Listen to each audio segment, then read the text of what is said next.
新婚夜，沈听嗣跟我坦白，他已受仙人点化，修习无情道3年，娶我只是为了杀妻正道。非得是我吗？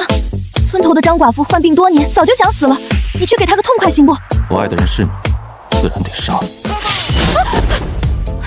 其实我还有个夫君，也是修无情道的，要不你俩商量商量，看谁先来。你说什么？他叫黎月，我们是3年前成婚的，咱俩签下的婚书是假的，你可别杀我，杀了也没用。其实也不怪沈听嗣惊讶，这3年来，我从未与他提起自成过婚的事，并且日日追在他身后，说自己对他一见钟情，无法自拔，说他不娶我，我就一头撞死。夏瑶，你在同我开玩笑？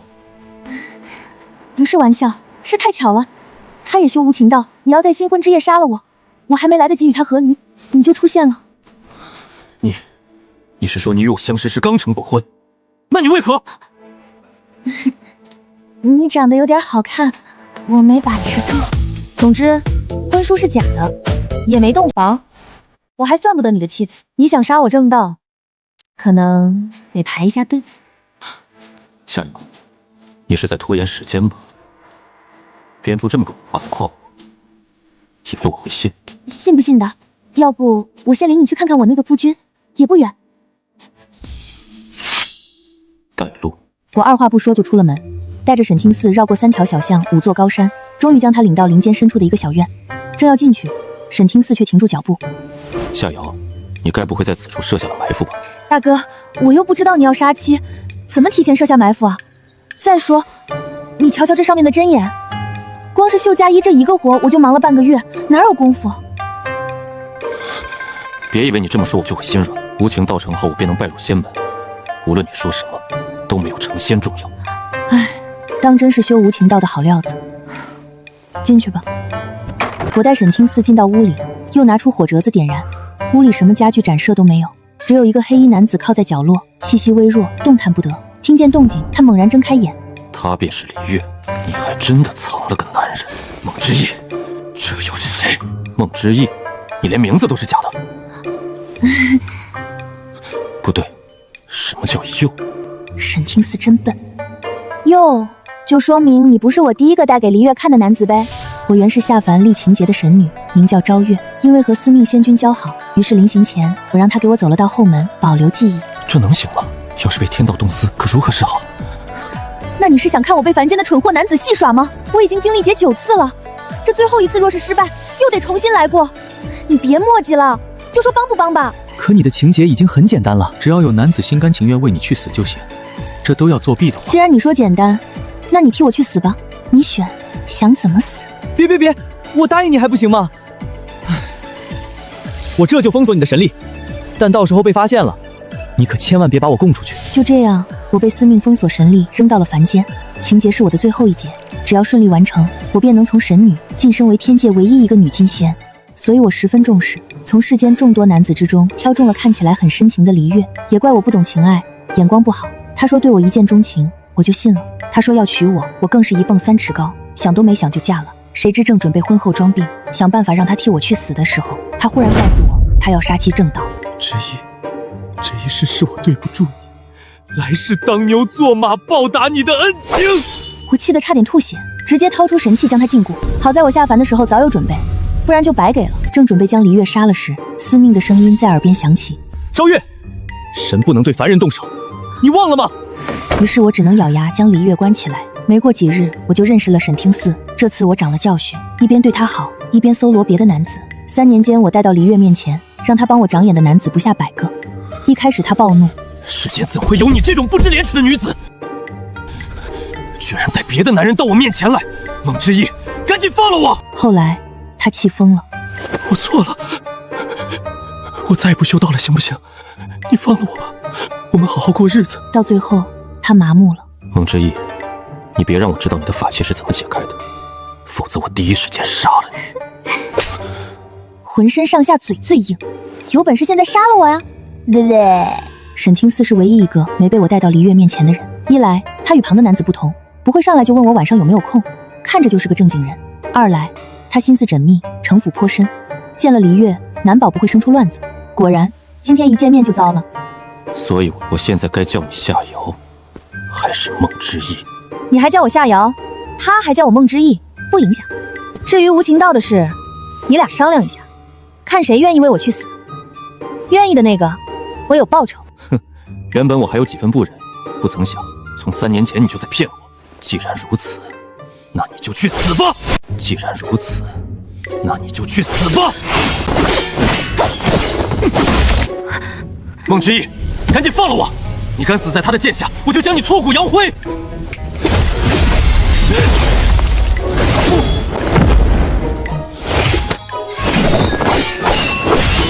孟之义只能死在我手里，你别想抢！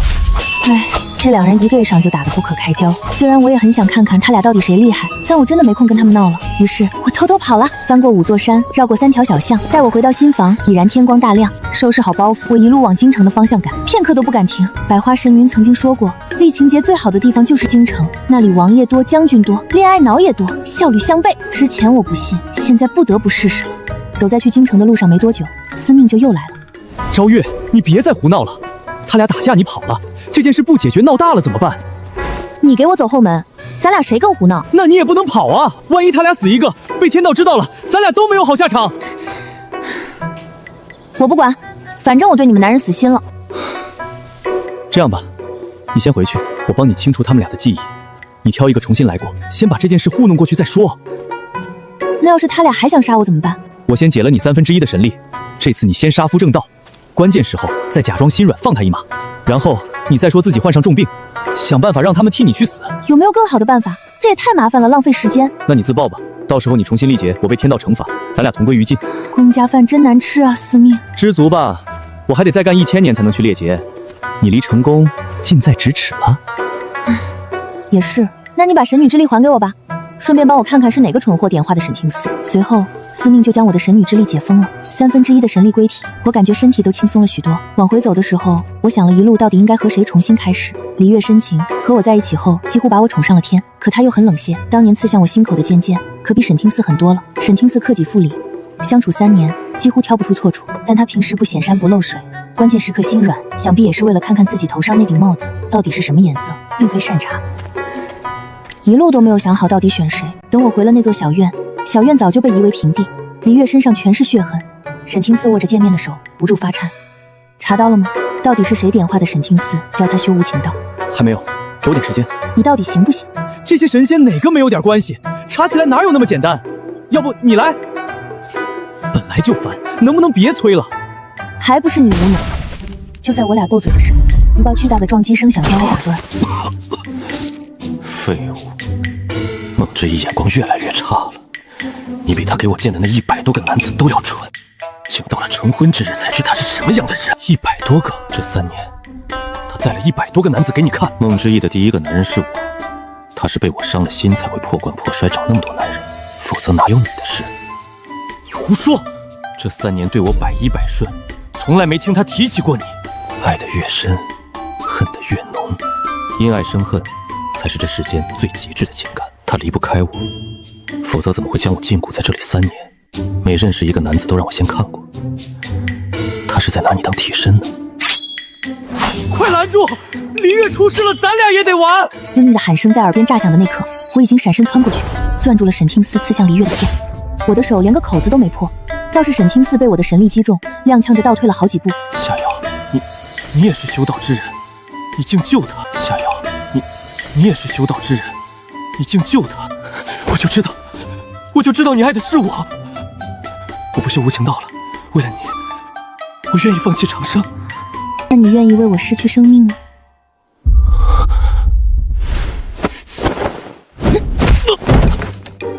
离月脸色苍白，不敢相信我会对他动手。我转身用力一甩手中的剑，将沈听寺钉在了树上。离月也被我干净利落的一掌劈晕。下手这么狠，我看到他们2人皆有悔过之心。你男人的话你也信？这辈子有了，干点正事，赶紧清除他俩脑中关于我的记忆。离月身前白光闪过，脑中关于我的一切一点点消失。司命又将沈听寺的记忆清除，沈听寺脑中竟然一点我的好都没有，所有的记忆碎片全都篡改过了。这是怎么回事？沈听寺的记忆碎片是断的。昭月，你的情节不在命缘里，我没法参透啊。还能怎么回事？有人不想我历劫成功呗。小院被我用神力修复好了，黎月和沈听思还在昏迷，被我随意扔在地上，看起来就像是死了。看着沈听思身上的大红喜服，我心中一阵膈应。盯着他肩头上的血洞，我仔细想自己得罪过谁，可想来想去，依旧没有头绪。因为不懂情爱，神界没人跟我辞境，再加上不愿与人来往，所以那些男神仙也跟我没什么交集。唯一一个司命，我俩现在是一条绳上的蚂蚱，他更没理由害我。就是想晋升个金仙当当，竟然闹出这么多麻烦事。我心烦意乱，抬手朝着黎月和沈听思隔空狠狠甩了2下，他俩被我扇醒。尽管失去了记忆，他俩依旧本能的厌恶对方。你是谁？他是我男人，你可以滚了。刚才你受伤，是我男人把你救回来的。看见他肩上的血洞没有？都是因为你。可他好像并不认识你，相反，我对你很熟悉。你的脸，我总觉得在哪里见过。就像当初我们见的第一面，他说对我一见钟情，喜欢我这张脸时一样。我冷笑一声，视线越过他，落在沈听思身上。夫君，你身受重伤，可能失忆了。昨日你说要娶我来着，事不宜迟，咱们这就成婚吧。可我并不认识你。还有，我记得我好像成过婚了。越来越麻烦了，你怎么回事？记忆怎么清楚的？姑奶奶，你们之间的羁绊很深，哪里是清除记忆就彻底结束的？对了，你为什么选沈听思？咱们还没查到是谁点化他的，太危险了。正因如此，我才要选他。我倒要看看神界是谁在和我作对。想到这里，我站起身朝沈听思走去。夫君，你确实成过婚，只不过又和离了。后来我们相识，你发誓要娶我，不能食言。当真如此？不好意思，我不记得这件事了。不过你这么说了，我也不能辜负你，就先按你说的成婚吧。我松了口气，没想到他失去记忆之后竟然这么好骗。不行，你不能嫁给他。他根本都不记得你了，你怎么能跟他成婚？不是为何，我真的感觉见过你，并且很熟悉。我不想让你嫁给他。你谁啊？我的事轮得到你做主？他被我扇偏了脸，却依旧抓着我不放。总之，我直觉他并不爱你，你不能嫁。我眼神一冷，忍不住想要动手。这位公子，我救了你的命，你怎么恩将仇报？我会失忆，想来也是因为你。你有什么资格说这些话？我说了，我对他很熟悉，就好像上辈子就认识似的。说不定是我们吵架了，他生气故意气说要嫁给你。看他俩这样子，都是出于本能在争抢你，乱成一锅粥了。你到底怎么选啊？够了，都给我滚远点！拉扯间，李月的怀中掉出一张红纸。骄傲天成，缘结红叶，离月，梦之夜。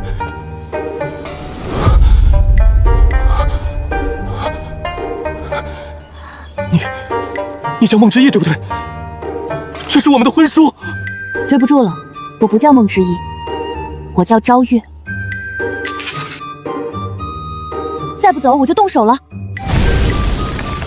那一掌若是劈在他身上，只怕他连渣渣都不剩。他不敢再留下，失魂落魄的离开了。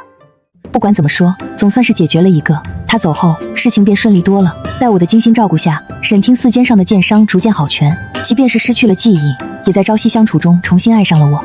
3个月后，他同意与我成婚，我前脚高兴的手舞足蹈，后脚就在新婚夜按照司令教的方法换来了长剑。其实我修无情道已经多年，先前都是骗你的，与你成婚，只是为了杀夫正道。昭月，你在说什么？你要杀我？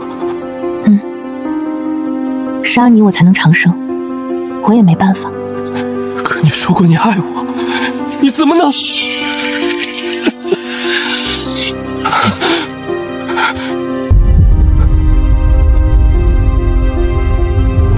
不是我哪里做的不好，让你生气了？你怎么突然像是变了个人似的？我没变，是你从来都不了解我。沈听思，你可以去死了。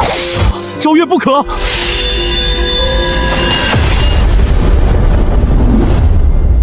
突然间，我被一道强势绝顶的神力镇压，不受控制的飞了出去。丛林内，一道黑色的身影朝我跑来。你怎么样？我就说他不能嫁，你为何就是不信？还好我没有走，我现在就带你离开。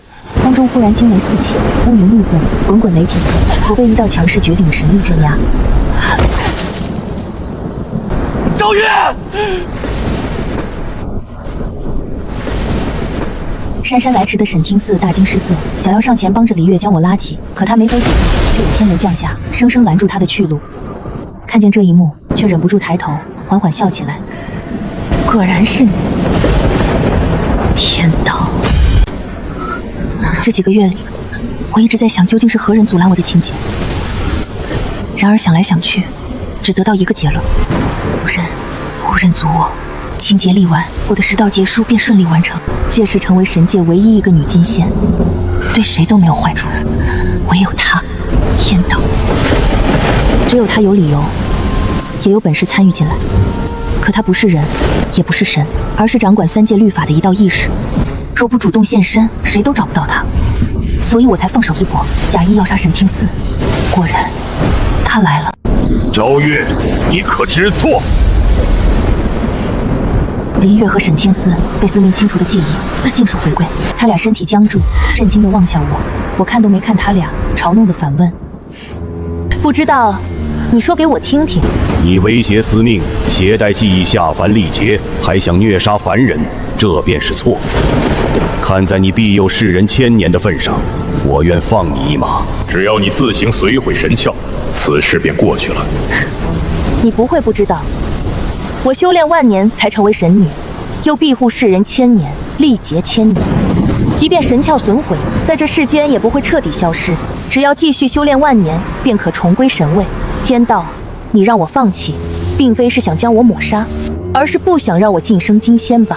你很聪明，神界金仙名额有限，没有女子晋升的规矩。谁定的规矩？谁规定女子就不能晋升金仙？为了晋升，我经历了多少劫难！天道，你好荒唐！我便是规矩罢了。既然你不愿自毁神窍，我便帮你一把。待万年后你重修神位，再来与我说什么荒唐不荒唐。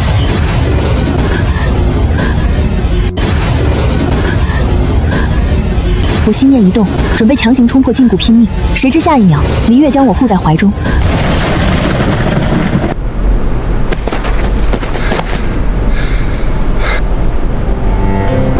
昭月，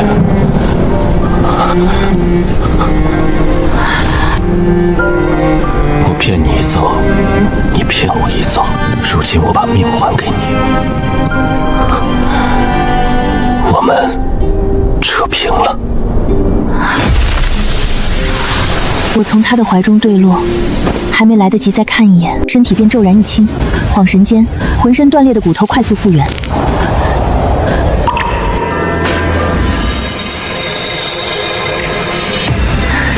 情劫已度，神女之力尽数归体。尽管天道阻拦，我依旧按照神界规则晋升为金仙。我迎着第2道天雷而上。够了！难道你想死吗？昭月，你敌不过天道的，快住手！算了，跟这些男人说不清。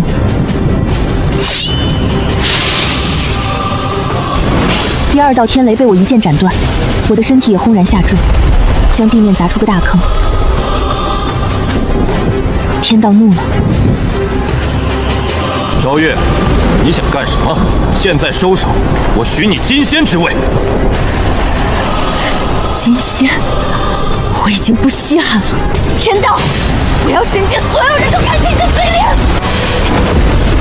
天道没有本体，只要我飞上去，将神石送到神界，所有人都会知道事情真相。放肆！天道终于忍不住，将意识附在沈听嗣的身体里，前脚还一脸着急的沈听嗣，后脚隔空朝我一抓。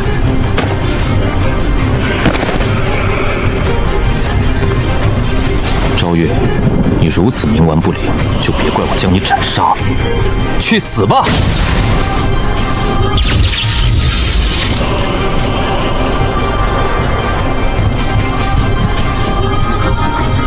沈听嗣的脸狰狞扭曲，一半是自己，一半是天道，知道自己坚持不了多久。沈听嗣惨白着脸色，深深地看了我一眼，竟然控制着自己的手，将那一把劈在自己的身上。几乎是瞬间，他的身体就被恐怖的力道撕碎，和黎月一样化作饴粉。天道出手，黎月也好，沈听嗣也好，完全就是蝼蚁。耳边响起沈听嗣最后的声音：“赵月，下一次先认识我吧。只要有人为你去死，情节就算成功了。”恍神间，我忽然想起数年前司命的话，彼时我对这个规矩头疼得很，并不认为这世间之人有谁会甘愿为另一个人付出生命。可现在情节历完，我好像明白一些了。沈听嗣已死，天道重新化为意识。赵月，想不到2个凡人竟都愿意为你去死。可即便晋升金仙，神界现在也无人知晓。我现在就将你斩杀，永绝后患。说着，无尽肃杀神力排山倒海般朝我袭来，我赶紧竖起神剑护在身前。然而不消2个呼吸间，神剑断裂，我被击飞出去。天道得意的大笑。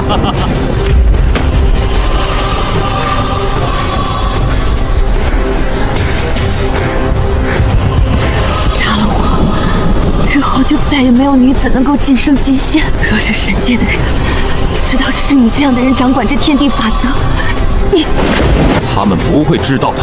所有人都会以为你是情劫失败而死，而我会摧毁你的神窍，将你毁灭于天地之间，让你永无修炼的可能。你确实有这个本事，但你忘了一件事，我有队友的，天道。我的话音落下，司命也领着人到了，我被解救出来。百花神女扶着我，源源不断的神力从她掌心朝我体内涌来。怪不得金仙只有男子，要不是你这个秘密，我们永远不会知道。想来死在天道手中的女神仙不计其数。赵月，你放心，咱们联手一定能将她斩杀。天道虽然不敌众神联手落了下风，可死在他手里的神也不少。我自爆神窍，可以禁锢天道3息。你们不行，自爆神窍，你将永无修炼的可能。昭月，这世间满目疮痍，就连掌管法则的天道都是个禽兽，救不回来的。大不了我们同归于尽，一起毁灭好了。若是在从前，我或许真的会这么做，怜爱苍生，接济天下。这些事对我来说不仅是职责，还是枷锁。所以我想晋升金仙，初心也是为了自己。可看破情劫后，我有了新的感悟：死我一人，天下大权，有何不可？我快速地推了一把百花神女，一掌拍向自己眉心。这一切都结束了，天道的意识被我禁锢，而我的身体滞空了一瞬，随后神窍轰然炸裂，4分5散。百花神女悲怆地看着我，她想来接住我倒下的身体，却又不得不咬牙前去帮忙。无数道攻击朝天道袭去，在临死前看了最后一眼，天道的意识飘散，笼罩在空中的乌云、雷霆尽数散去。3息，果然够了。我死后的1000年，神窍才慢慢重聚，让我有了一道意识。睁眼看世界的第一日，我正被一个男子捧在手心。昭月，世间规矩重组了，现在不仅是我，就连百花神女也晋升金仙了，你高不高兴？他说啥呢？听不懂。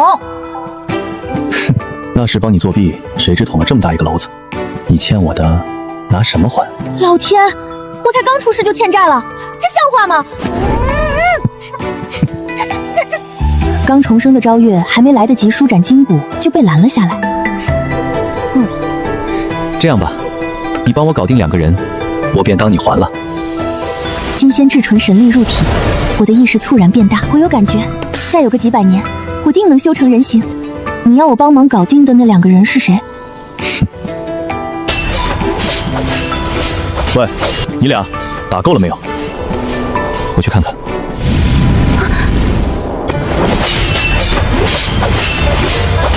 听嗣，要算起来，我和昭月也还是夫妻，他轮不到你照顾。